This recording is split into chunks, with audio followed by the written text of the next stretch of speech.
Mon point de vue, c'est que vous et moi, nous ne devons pas penser à la vie du moi uniquement comme à quelque chose de corrompu.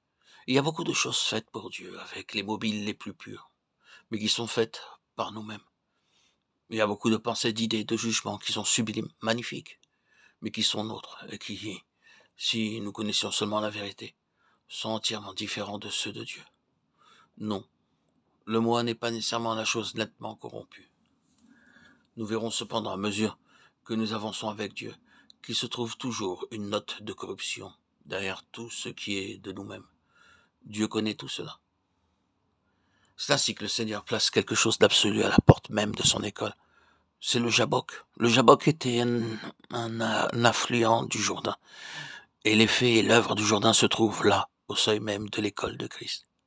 Le Seigneur Jésus a accepté le Jourdain pour entrer dans cette école de l'Esprit pendant 3 ans et demi. Vous et moi, nous n'entrerons pas dans cette école de l'onction d'une autre manière. Il faut qu'il en soit ainsi.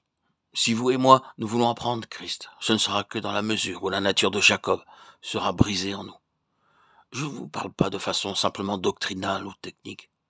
Croyez-moi, je sais de quoi je parle. Je connais cette chose comme la plus grande réalité de mon histoire. Je sais que c'est que d'avoir travaillé de toutes mes forces pour Dieu et de prêcher l'évangile de moi-même pendant des années. Oui, je le sais. Je sais quel labeur ardu cela représente. Lorsque le ciel est fermé au-dessus de notre tête, combien de fois me suis-je tenu en chair en me disant dans mon cœur, si seulement je pouvais d'une manière ou de l'autre voir s'ouvrir cette voûte au-dessus de ma tête, et si je pouvais au lieu de prêcher ce que j'ai tiré des livres et relevé dans mes cahiers de notes pour l'étudier à fond, si je pouvais me débarrasser de tout cela, et sous un ciel ouvert, proclamer ce que Dieu dit dans mon cœur. Ce fut un désir ardent durant des années. Je sentais qu'il y avait quelque chose comme cela, mais je ne le trouvais pas avant d'avoir connu dans mon expérience la grande crise de Romains 6, et avec elle le ciel ouvert. Tout a toujours été différent depuis lors, entièrement différent. Tu verras le ciel ouvert. Tout cet effort a disparu, tout cet esclavage a disparu, toute cette limitation. Il n'y a plus de voûte. C'est là ma joie, ma gloire aujourd'hui. Pardonnez cette référence personnelle. Il me fallait dire cela. Parce que nous ne sommes pas ici pour prêcher seulement des messages, nous sommes ici arrêtés sur la réalité de cette question du Saint-Esprit, qui nous révèle directement et immédiatement Christ, et cela de manière toujours croissante.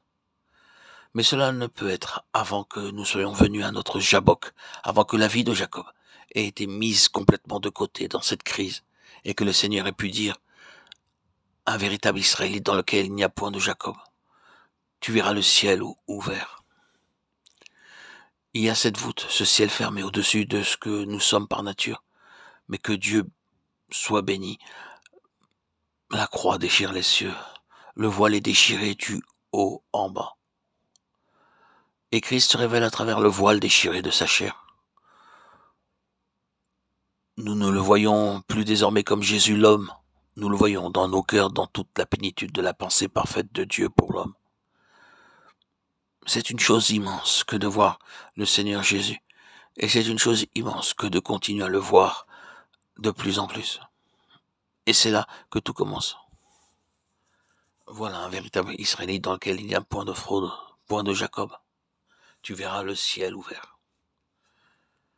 Or, cette parole, tu verras le ciel ouvert, est la nouvelle perspective offerte à un homme nouveau. Un homme nouveau, une nouvelle perspective. Et il y a en cela la pensée d'une ère nouvelle. C'est l'ère du Saint-Esprit, car à la venue du Saint-Esprit, le ciel ouvert devient une réalité.